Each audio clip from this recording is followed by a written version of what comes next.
ప్రభుత్వానికి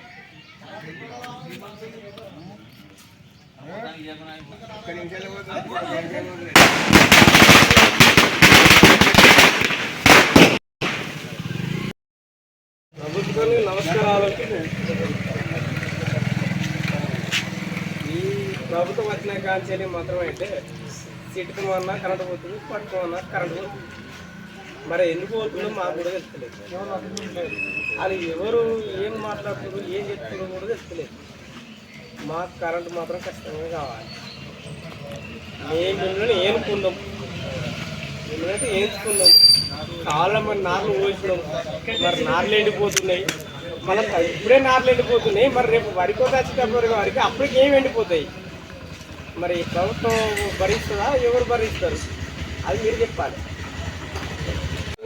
మాట్లాడుతున్నాము. కరెంట్ అనేది విలాసాల లేకుండా పోతుంది. చిల్ల ఛార్జింగ్ పెట్టుకుందంటే కూడా ఛార్జింగ్ లేకుండా పోతుంది. ఇది ఎవరి ధర జరుగుతుంది? ప్రభుత్వం ఇంత ఎన్నికల జాయిన్ జరిగిందా? ప్రభుత్వం ధర జరుగుతుందా, లేకపోతే ఎలపర ధర జరుగుతుందా, లేకపోతే లైన్ మ్యాన్ ధర జరుగుతుందా? దయచేసి ప్రభుత్వం అంటూ పట్టించుకోవాలి. ఇంతకుముందుకు సమస్య లేనప్పుడు ఎంకరమైన సమస్య ఉన్నప్పుడు మాకు 24 hours కరెంట్ ఉండేది. ఇప్పుడు సమస్య నుంచి కరెంట్ లేదు.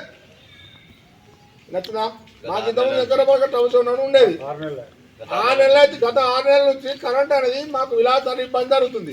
ట్రాన్స్ఫర్లు ఆ ట్రాన్స్ఫర్లు బంద్ చేసిరు. ఇప్పటికీ రైతులు అనేటోళ్ళు బాధపడుతున్నారు. 6 ట్రాన్స్ఫర్లు బంద్ చేసిరు. ఇప్పుడు ఆ ట్రాన్స్ఫర్లు బందే ఉన్నాయి.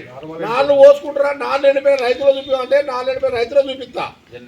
జనరేటర్ పెట్టుకొని రోజు సాయంత్రం జనరేటర్ పెట్టుకుని రోజు చూపిస్తా. రైతులు అంటాడు కాంగ్రెస్ ప్రభుత్వమా లేకపోతే రైలు ఎవరు చెప్తారు? దీని అడిగి ప్రభుత్వం అనేది పట్టించుకోవాలని కోరుకోకపోతే లేకపోతే శంకరారెడ్డి